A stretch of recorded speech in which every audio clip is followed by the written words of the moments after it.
السلام علی سید الانبیاء اما بعد فاعوذ باللہ من الشیطان الرجیم بسم اللہ الرحمن الرحیم ان اللہ وملائکتہ یصلون علی النبی یا ایہا الذین آمنوا صلوا علیہ وسلموا تسلیما اللہم صلی علی سیدنا و اصحاب سیدنا و ازواج سیدنا و مولانا محمد وبارک وسلم وصلی علیہ الصلاۃ والسلام علیک یا سیدی یا رسول اللہ الصلاۃ والسلام علیک یا سیدی یا حبیب اللہ الصلاۃ والسلام علیک یا سیدی یا رحمت للعالمین وعلی آلک و اصحابک یا سیدی یا خاتم النبیین۔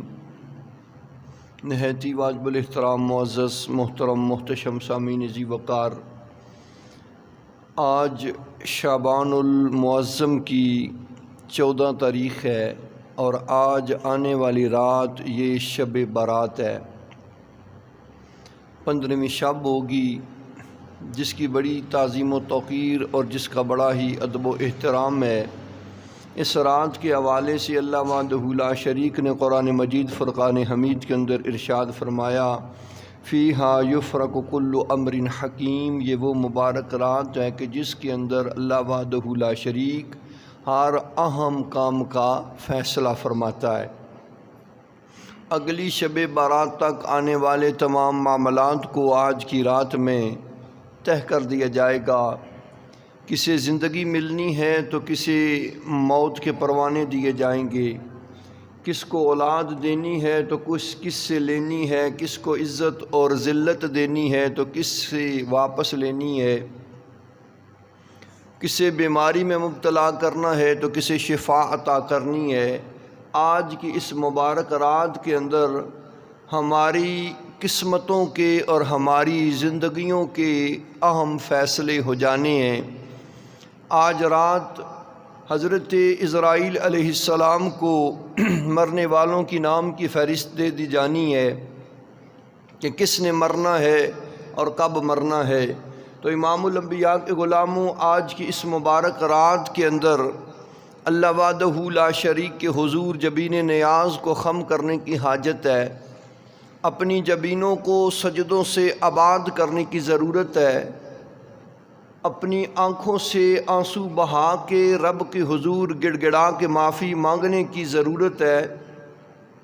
آج کی اس مبارک رات کے اندر جتنا ممکن ہو سکے اللہ کریم جل وعلا کو راضی کرنے، اللہ کو خوش کرنے اور اللہ کو منانے کے لیے جو بھی ممکن ہو سکے وہ کوشش کریں۔ تلاوت قرآن مجید کریں، نوافل پڑھیں، اپنی قضا نمازیں لوٹائیں، رو کے اللہ کریم کے حضور بخشش و مغفرت طلب فرمائیں۔ وہ بڑا مہربان اور کرم نواز ہے، بڑا ہی بندہ پرور اور بڑا ہی غفار و ستار ہے۔ وہ اپنے بندوں پر بڑا مہربان اور بڑا ہی رحیم اور غفور ہے۔ جس طرح میں نے پچھلے جمعۃ المبارک میں آپ کے سماعتوں کی نظر چند باتیں کی تھی، شاید آپ کو یاد ہوں، تو اس لیے آج وقت ہے، نہ جانے کہ پھر یہ وقت میسر ہو یا نہ ہو۔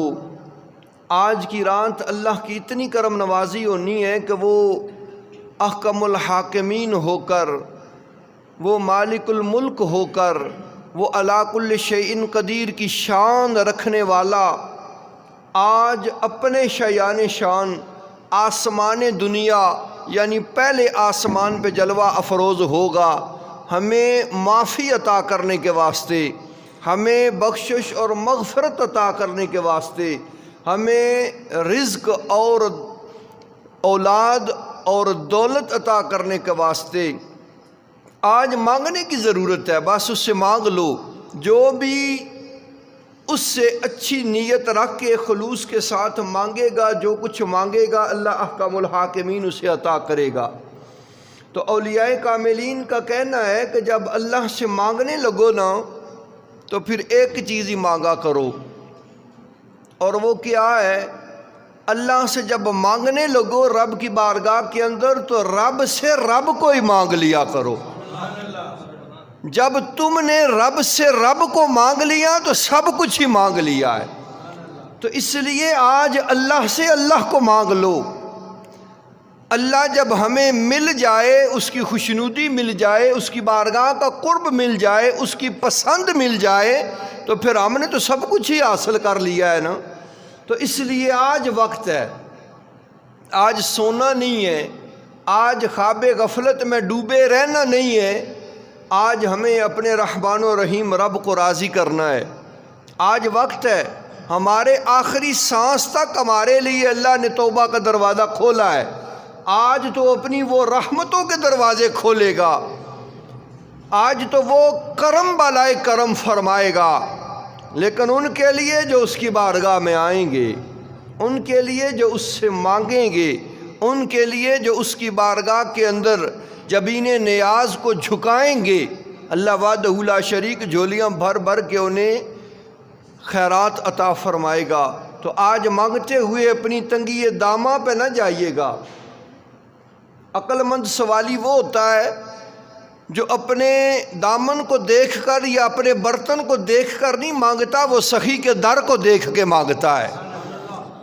عقل مند سوالی وہ ہوتا ہے تو رب سے مانگتے ہوئے یہ خیال نہ کرنا کہ وہ پتہ نہیں دے گا یا نہیں دے گا، دے سکتا ہے یا نہیں دے سکتا، وہ تو علی کل شیء قدیر کا مالک ہے، ہر چاہت پہ قدرت رکھنے والا ہے۔ بس مانگنے والے بن جاؤ، صدق دل اور خلوص نیت کے ساتھ اس کی بارگاہ میں آنے والے بن جاؤ، تو پھر دیکھو تو صحیح ہم سوال کریں گے، معزز سامعین، ہمارے ہاتھ منہ پہ پھرنے سے پہلے وہ رب ہمیں گوہر مراد عطا فرمائے گا۔ لیکن اس کی بارگاہ میں آج نم آنکھوں کے ساتھ آنا ہے، آج برستی ہوئی آنکھوں کے ساتھ مانگنا ہے، تو اللہ کریم عطا فرمائے گا۔ حضرت بشر حافی رحمت اللہ تعالی علیہ شرابی تھے، بہت بڑے عیبی تھے، اپنی زندگی کے اندر زندگی ساری جرموں اور عیبوں سے بھری پڑی تھی۔ ایک دن شراب کے نشے میں دھت جا رہے تھے تو ایک گندگی کے مقام پر دیکھا کہ ایک کاغذ کا ٹکڑا ہے۔ اب اس رحمان و رحیم رب کی رحمت کی جھلک آپ کی خدمت میں پیش کر رہا ہوں۔ تو آپ نے اس کاغذ کے ٹکڑے کو اٹھایا کہ جس پہ اللہ کریم کا نام نامی اسم گرامی درج تھا، اٹھا کے نا بڑے پیار سے اسے چوما، بڑی محبت کے ساتھ چوم کے نا جو خوشبو میسر ہوئی وہ لگائی اور اسے بلند مقام پہ رکھا اور کہا کہ اے اللہ کے نام نامی اسم گرامی، تیرا یہ مقام ہے، تیرا یہ مقام ہے۔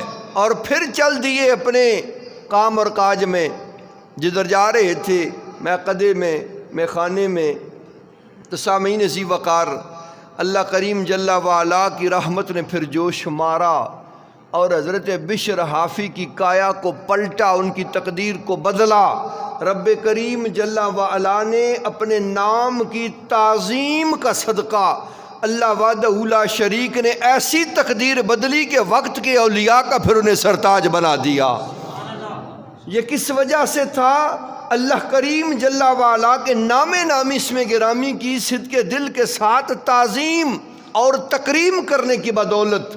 تو احباب ذی وقار، جو بشر حافی کی زندگی بھر کی خطاؤں کو اپنے نام کی تعظیم کا صدقہ معاف کر دے اور بخشش و مغفرت کے پروانے عطا فرما دے، وہ رحمان و رحیم اس بات پہ قادر ہے ہماری زندگی کے سارے گناہوں کو نیکیوں میں بھی تبدیل فرما دے۔ لیکن اس کی بارگاہ میں آنے کی حاجت ہے۔ آج اپنے رب سے التجائیں کریں، آج اپنے رب سے معافی مانگیں، آج اپنے رب کے حضور بخشش و مغفرت کے پروانے مانگیں، اپنے لیے، اپنے پیاروں کے لیے اللہ کریم کی بارگاہ میں دعائیں کریں، ملک پاکستان کے واسطے، امت مسلمہ کے واسطے، دین اسلام کے غلبے کے واسطے آج دعائیں مانگیں۔ اللہ کریم کی بارگاہ میں اٹھے ہوئے ہاتھ وہ بڑے محبوب ہوتے ہیں، وہ بڑے پسندیدہ ہیں۔ اللہ کریم جل وعلا کی بارگاہ کے اندر ایک عابد کے سجدوں سے زیادہ گنہگار کے آنسو کی اہمیت ہے۔ اللہ کریم جل وعلا کی بارگاہ کے اندر ہمارا رونا یہ بڑا پسندیدہ اور بڑا مقبول ہے۔ اس لیے آج وقت ہے کہ آج ہم اپنی اس زندگی کے اندر ملنے والی اس عظیم اور اس بہت ہی بابرکت اور اعلیٰ رات کا احترام کریں اور اللہ کریم جل وعلا کی بارگاہ کے اندر جبین نیاز کو سجدوں سے آباد کرتے ہوئے خم کریں اور اللہ سے مانگیں، وہ بخشنہار ہے۔ اس لیے سامعین ذی وقار، ہمیں غفلت سے، ہمیں سستی سے اور ہمیں اس کاہلی سے بیدار ہونے کی ضرورت ہے۔ آج وقت ہے، پھر کب جائیں گے؟ آج نہیں مانگیں گے تو کب مانگیں گے؟ کھلی آنکھوں کے ساتھ چلتے سانسوں کے ساتھ نہیں مانگیں گے تو پھر کب مانگنا ہے ہم نے؟ جب آنکھیں بند ہو جائیں گی، جب سانسوں کی مالا ٹوٹ جائے گی۔ تو اس لیے اپنی زندگی پہ بھروسہ نہ کریں کہ بڑی لمبی پڑی ہے، جب بوڑھے ہوں گے تو پھر سوچا جائے گا اور پھر دیکھا جائے گا۔ نہ جانے ہم بوڑھے ہو بھی سکیں گے یا نہیں، پہلے ہی مر جائیں۔ آج ہی ہماری موت کے پروانے جاری کر دیے جائیں اور ہم اس خیال میں رہیں کہ بوڑھے ہوں گے تو پھر دیکھا جائے گا۔ تو اس لیے آج وقت ہے کہ آج دیکھ لو، وقت کے آنے سے پہلے ہی آنکھ کھول لو۔ اس لیے کہ کسی نے بڑی خوبصورت بات کی ہے، دلا غافل نہ ہو یک دم یہ دنیا چھوڑ جانا ہے، باغیچے چھوڑ کر خالی زمین اندر سمانا ہے، یہ تیرا نازک بدن بھائی جو لیٹے سیج پھولوں پر، ہوگا ایک دن مردہ اسے کرموں نے کھانا ہے۔ اس لیے اب اس غفلت کے خواب سے بیدار ہو جائیں۔ وقت ہے آج کہ ہم اللہ کریم جل وعلا کے حضور اپنی کارستانیوں اور اپنے جرموں اور اپنی خطاؤں اور اپنے عیبوں اور اپنے گناہوں اور اپنی لغزشوں پر معافی مانگیں۔ وہ دینے کے لیے تیار ہے، وہ آج دینے کے لیے آئے گا، آج وہ بخشش کے لیے آئے گا، آج وہ ہمیں عطا کرنے کے لیے آئے گا، ہمارے ہر دکھ کا مداوع کرنے آئے گا، اس کی رحمت ہمارے ہر درد کا درمان بننے آئے گی۔ لیکن ضرورت اس چیز کی ہے کہ ہم بھی کچھ غیرت کرتے ہوئے، ہم بھی کچھ حیا کرتے ہوئے اس رحمان و رحیم رب کی بارگاہ میں جھکنا سیکھ لیں۔ معزز سامعین اسی وقار، لیکن ہماری بے حسی کا عالم یہ ہے، نہ تو ہم کو اچھا کام کرتے ہیں اور نہ کسی کو اچھا کام کرنے کی ترغیب اور تلقین کرتے ہیں۔ اور ایک گزارش اور بھی کرنی ہے، پہلے یہ کر لوں وقت نہ ختم ہو جائے، کہ آتش بازی جیسی لعنت سے اپنے آپ کو بچانا ہے۔ حقیقت بات عرض کر رہا ہوں، جملہ میں کوئی سخت بھی بول دیتا ہوں اس لیے کہ ہم عبرت اور فکر حاصل کریں۔ آج کی اس مبارک رات کے اندر ہمارے ہاں جو ایک بڑی ہی غلط اور بڑی ہی بری رسم ہے کہ آتش بازی کی جاتی ہے۔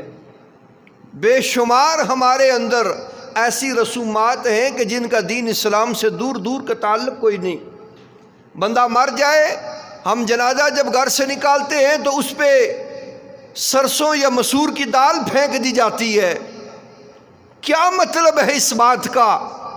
رزق کی بے توقیری اور رزق کی بے ادبی کس مذہب کے اندر جائز ہے؟ یہ تو ہندوؤں اور سکھوں کی رسم تھی جو آج ہم کر رہے ہیں۔ ہمیں تو اپنے پیاروں کو اپنی دعاؤں کے ساتھ رخصت کرنا چاہیے، نہ کہ رزق کی بے توقیری اور بے حرمتی کے ساتھ۔ اسی طرح شب برات آتی ہے تو یہ دشمنوں کی چالیں ہیں کہ جنہوں نے ہمیں اس ڈگر پہ لگایا ہوا ہے۔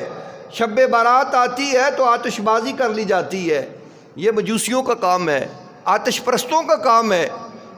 اس آتش بازی پر ہمارا پیسہ بھی برباد ہوتا ہے، ہمارا وقت بھی ضائع ہوتا ہے، اور پھر اللہ کریم کی بارگاہ سے رحمت کی بجائے لعنت ہمارا مقدر بن جاتی ہے۔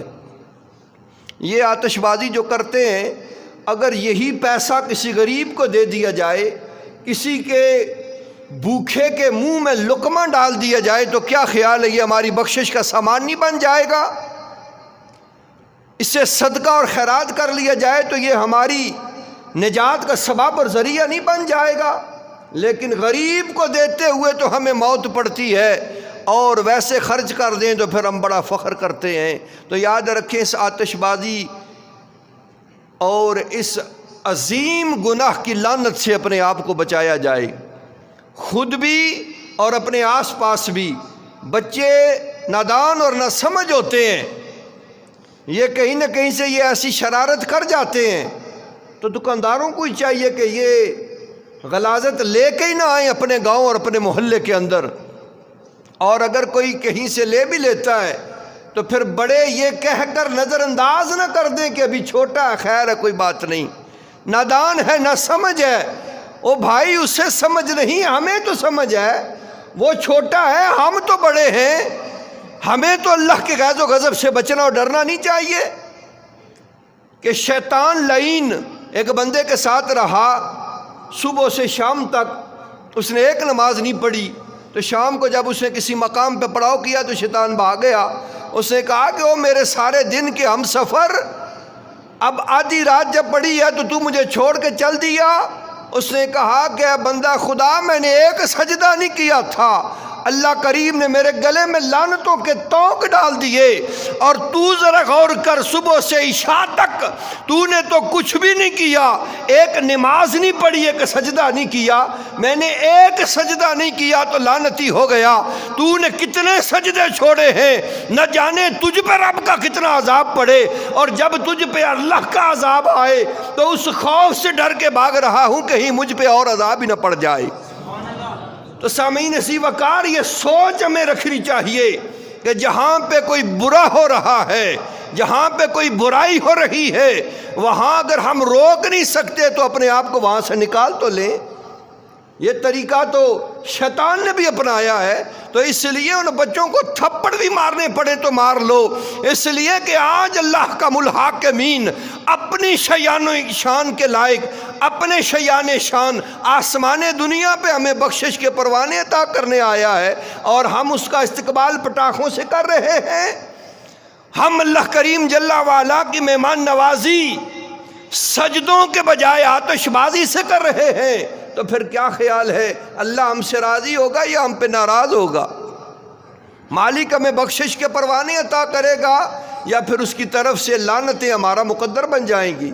تو اس لیے ضرورت ہے اس چیز کی کہ کہیں پر سے بھی پٹاخے کی آواز نہ آئے۔ یہ ہماری ذمہ داری ہے بحیثیت مسلمان کہ ہم اپنے آگے پیچھے دیکھیں اور اس چیز پر روک تھام کریں۔ اگر ہم سجدے نہیں کر سکتے تو پھر ہم ایسا کام بھی نہ کریں جو اللہ کے غیظ و غضب کو دعوت دینے والا ہو۔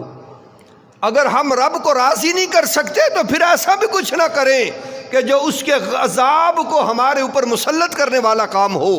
تو اس لیے معزز سامعین اسی وقار اس چیز سے اپنے آپ کو بچانا ہمارے لیے اولین ذمہ داری ہے، اور اللہ کریم جل وعلا کے بارگاہ کے اندر جھکنا اور اس سے معافی مانگنا یہ ہمارا کام ہے۔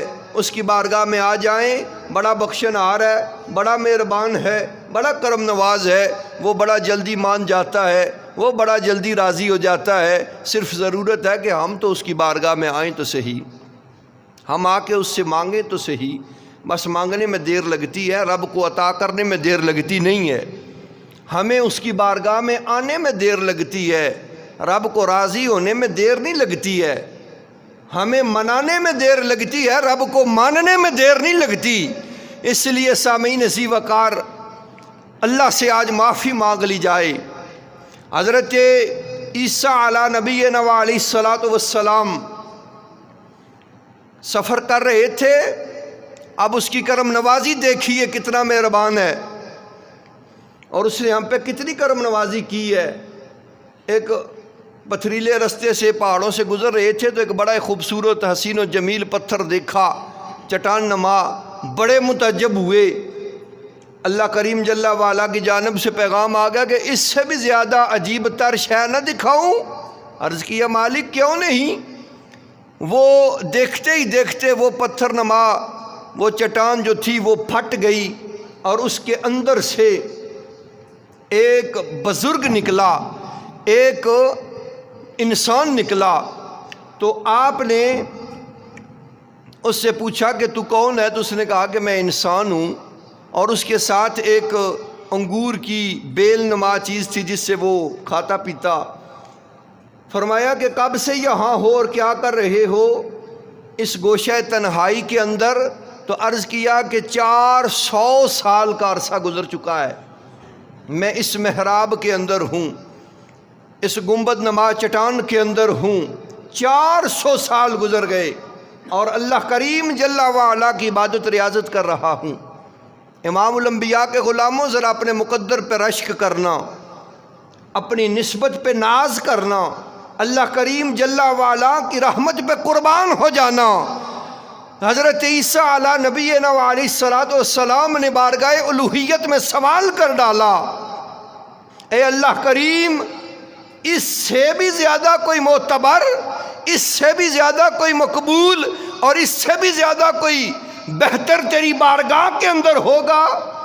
عرض کیا کہ ہاں اے میرے پیارے پیغمبر ہے۔ عرض کیا مالک وہ کون ہے؟ اللہ وحدہ لا شریک نے فرمایا میرے حبیب لبیب، میرے محبوب کے غلام اور امتی، نبی آخر الزمان کے غلام، آخری نبی کی امت جب آخری وقت میں آئے گی، انہیں جو رات میں نے شب برات کی صورت میں عطا کی ہے، اس رات میرے محبوب کا جو غلام اور میرا جو بندہ 2 رکعت نماز نفل پڑھے گا، اس کا اجر و ثواب اس کی 400 سال کی عبادت سے زیادہ بہتر اور افضل ہوگا۔ ہیں میرے محبوب کے غلام اور امتی، اب غور آپ کر لیں، 400 سال بے ریا عبادت کہاں، اور ہمارے 2 رکعت نماز نفل غفلت اور سستی سے برے کہاں۔ لیکن مقام کیا ہے نسبت محبوب کا صدقہ کہ اس کی 400 سال کی عبادت سے یہ افضل اور بہتر ہے، زیادہ عزت اور زیادہ اجر والے ہیں۔ تو آج فیصلہ ہمارے ہاتھ میں ہے، ہم نے کون سی کمائی کرنی ہے، ہم نے کون سا کمال کرنا ہے، اور ہم نے کون سی آج اللہ کریم جل وعلا کی بارگاہ کے اندر جھک کر بخشش و مغفرت کے پروانے حاصل کرنے ہیں، اپنی آخرت کو سدھارنا ہے یا اپنی دنیا میں ہی ڈوبے رہنا ہے۔ اس لیے معزز سامعین عزیز وقار، آج کی اس رات کو معمولی نہ سمجھا جائے، غیر اہم نہ سمجھا جائے، فقط مولویوں کی بات نہ سمجھا جائے۔ کسی سے آج کہہ دیا جائے تو پھر لوگ کہتے ہیں جی مولوی ہمیں ڈرانے رہنے جی۔ مولوی اس لیے ڈراتا ہے کہ جو مولوی دیکھتا ہے نا وہ عام بندے کو نظر نہیں آتا۔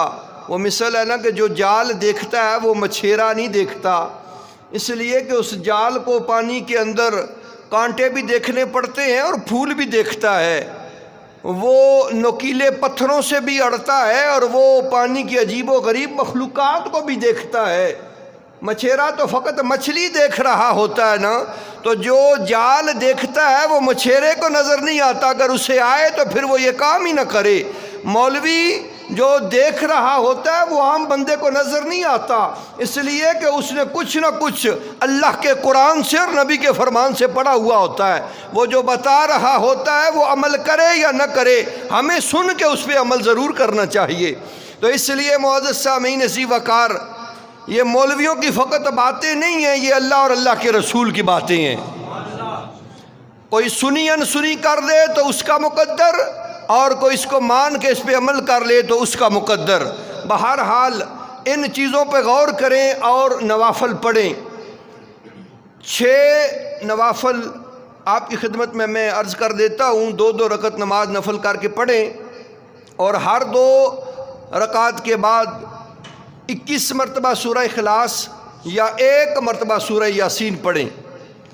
اور یہ 2 رکعت نماز نفل درازی عمر بالخیر یہ پڑھیں کہ اللہ لمبی عمر، خیر و عافیت والی، ایمان اور سلامتی والی عطا فرمائے۔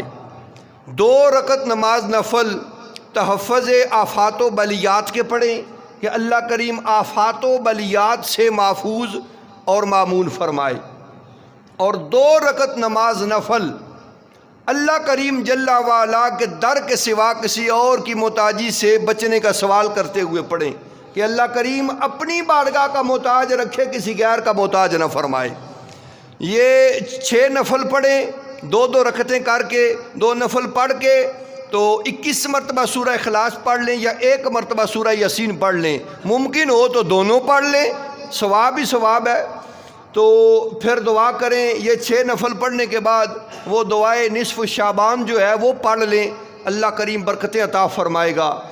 غروب آفتاب کے وقت سورہ دخان یہ ساری کی ساری 3 مرتبہ پڑھ لیں یا اس کی پہلی 6 آیات 30 مرتبہ پڑھ لیں، بہت بڑا ثواب ہے۔ اور سورہ یاسین بھی پڑھیں، غروب آفتاب کے وقت دعا کریں، اللہ کریم دعاؤں کو مستجاب فرمائے گا۔ اور معزز سامعین عزیز وقار، آیت کریمہ لا الہ الا انت سبحانک انی کنت من الظالمین، یہ جو حضرت یونس علیہ نبینا علیہ الصلوۃ والسلام نے پڑھا تھا اور مچھلی کے پیٹ سے آپ نکلے تھے، 40 دن جب مچھلی کے پیٹ میں رہے تو یہ وظیفہ آپ کرتے رہے، اس لیے یہ وظیفہ بھی کریں تو اس کی بھی بہت برکتیں ہیں اور بہت فائدہ ہے۔ اور 100 رکعت نماز نفل ہیں، اگر ممکن ہو سکے تو ضرور پڑھیں۔ جماعت کے ساتھ ہو تو زیادہ مزہ آئے گا، اکیلا پڑھنا چاہے بندہ تب بھی کر لیں، جسے صلاۃ الخیر کہا جاتا ہے۔ حضرت حسن بصری رضی اللہ تعالی عنہ فرماتے ہیں کہ مجھ سے حضور جان عالم صلی اللہ علیہ وآلہ وسلم کے 30 صحابہ کرام رضوان اللہ علیہ مجمعین نے یہ بات نقل کی ہے، روایت کی ہے کہ ان نوافل کے اعتبار سے کہ شب برات کے اندر جو بندہ یہ 100 رکعت نماز نفل پڑھے، اس طرح کہ ہر رکعت کے اندر سورہ فاتحہ کے بعد 10 مرتبہ سورہ اخلاص پڑھے، یہ 100 رکعت کے اندر 1000 مرتبہ سورہ اخلاص پڑھی جاتی ہے، 2 رکعت ایک سلام کے ساتھ پڑھی جائیں گی، تو فرمایا کہ اسے صلاۃ الخیر کہا جاتا ہے۔ یہ نوافل جو بندہ پڑھتا ہے اللہ وحدہ لا شریک اس کی جانب 70 مرتبہ نگاہ لطف و کرم فرماتا ہے، ہر بار دیکھنے میں اللہ کریم اس کی 70 حاجتوں کو پورا کرتا ہے، اور ادنا ترین حاجت یہ ہے کہ اللہ کریم اسے بخشش و مغفرت کے پروانے عطا فرماتا ہے۔ تو اس لیے ممکن ہو سکے تو ضرور پڑھیں۔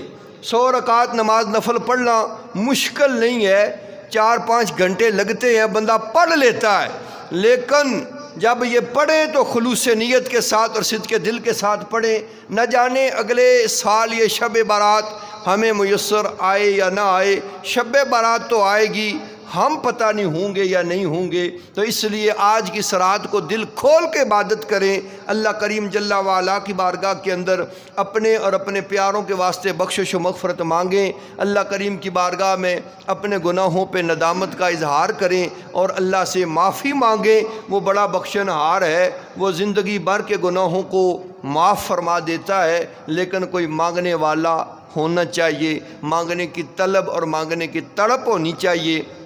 اس لیے معزز سامعین عزیز وقار، جتنا ممکن ہو سکے، اور کچھ نہیں آتا تو کم از کم 2-4 آنسو ضرور بہا لیں اللہ کریم کے حضور، اور آنسو بہا کے اس سے معافی مانگ لیں تو وہ معاف فرمانے والا ہے، ضرور معاف فرمائے گا۔ اگر آنسو نہیں بہہ سکتے تو پھر حضور جان عالم نے فرمایا رونے جیسی صورت ہی بنا لو، کم از کم مالک کی بارگاہ میں حاضر ہونا ہے نا، تو رونے جیسی صورت بنا لو۔ اگر آنسو نہیں نکلتے، آنکھوں سے آنسو خشک ہو چکے ہیں یا دل سخت ہو چکا ہے، تو رونے جیسی صورت ہی بناؤ گے تو اللہ پھر بھی مہربانیاں فرمائے گا۔